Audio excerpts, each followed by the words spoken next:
Bonjour, j'espère que vous allez bien. C'est une nouvelle semaine qui démarre, mais à l'aéroport de Bruxelles, les problèmes du week-end ne sont donc toujours pas résolus. Il y a encore des perturbations provoquées par une cyberattaque. Une soixantaine de vols sont annulés, d'autres sont retardés. L'enregistrement des passagers doit se faire manuellement. Reportage de Clara Wertz et Jérémy Dessal. Le mot « cancelled », annulé, se répète sur le panneau d'affichage de l'aéroport et plombe le rêve de vacances. Ce matin, il y a du monde, mais la plupart de ces voyageurs sont soulagés en voyant leur vol maintenu. Au début, on était un peu inquiets parce que voilà, les compagnies aériennes font ce qu'elles peuvent, l'aéroport fait ce qu'il peut aussi, mais c'est pas évident. Je suis optimiste, donc je suis convaincue qu'on partira à midi. Bon, finalement, pas très différemment d'habitude. On a juste bien vérifié les mails ce week-end, ça n'a pas été ni retardé ni annulé, donc on est content. Content d'avoir été prévenu et de ne pas être mis sur le fait accompli. Donc voilà, là maintenant on est zen parce qu'on a pris d'avance. Beaucoup de voyageurs ont donc pris leurs précautions, tout comme le personnel de l'aéroport qui a fait appel à des volontaires pour gérer l'afflux de passagers. Mais c'est ici que ça coince lors de l'enregistrement. On était ce matin à 7 h déjà à l'aéroport pour être sûrement à temps.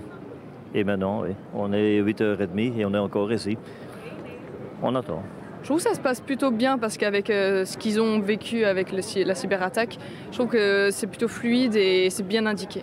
Et 1h30 plus tard, l'attente de cette jeune voyageuse est enfin terminée. Ça a pris quand même longtemps parce qu'en fait ils notent tout à la main, tout est manuscrit.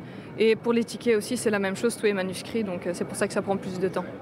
Car derrière les guichets, les cahiers et les stylos remplacent les ordinateurs. C'est ce système d'enregistrement qui a été cyberattaqué. Alors les membres des compagnies aériennes récoltent les informations à la main. Nous avons informé toute la communauté aéroportuaire, y compris évidemment les compagnies aériennes, mais aussi les passagers. Et nous continuons. Notre première priorité maintenant, c'est vraiment de s'assurer que tout se passe le mieux possible pour toute la communauté aéroportuaire et pour les passagers. Ce matin, 63 vols au décollage et à l'atterrissage de l'aéroport étaient annulés. Et la situation va-t-elle s'améliorer dans les prochaines heures à l'aéroport de Bruxelles? Nous allons poser la question à Clara Wertz qui est sur place. Alors les équipes informatiques travaillent sans relâche, Clara, mais quand peut-on espérer un retour à la normale? Eh bien ici c'est l'inconnu. La cyberattaque a touché, je vous le rappelle, un prestataire de services externe, une plateforme qu'utilise Brussels Airport pour l'embarquement et l'enregistrement des passagers. Et l'aéroport ne peut qu'attendre que le prestataire résolve le problème pour reprendre à pleine capacité. Mais on ne connaît pas ses priorités. On nous dit que les équipes sont mobilisées, mais il n'y a pas d'informations concernant la date d'un retour à la normale.